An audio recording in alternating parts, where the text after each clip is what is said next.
I'm going to show you how you can set up a leg extension at home using a bench or a box, kettlebell, and bands. And this is going to be the best way that we can mimic the leg extension machine in the gym at home using some equipment that we might have on hand.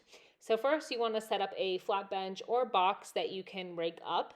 With sitting on a flat bench, we want to have a higher elevation with our leg to allow us to extend more. If you think about the machine at the gym, typically the seat is tilted down a little bit, which elevates our leg up a little bit more. So we're trying to mimic that same idea. You can use a foam roller here. I'm using a barbell pad, which is okay, but I actually would prefer something a little bit more to allow me a better range of motion. I'm using a kettlebell here. I like that you can loop it around your toe and still utilize weight here.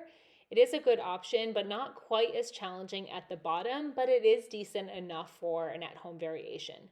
Something that is a little bit more challenging is a loop band, which you can loop around the opposite end of the bench for stability.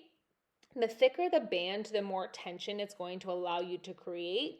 And that's going to be really good for hypertrophy. Same thing, you want to set up a pad or a foam roller underneath your knees, and you're just going to kick and extend up to get that fully contracted position at the top. This is really good for the top range of motion and pretty good for a bottom range as well. So it's overall a really good solution.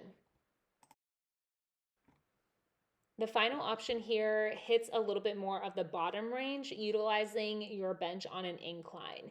You want to set your bench at maybe a 30 to 40 degree incline, and you're going to drape one leg over so you can work through one leg at a time, and you're going to add the resistance band, which is actually going to end up pulling your foot lower, allowing you to work in the low range of the motion as well. This is good for a lot of people when you actually combine it with the flat bench. That way you're working your quads in both ranges of motion.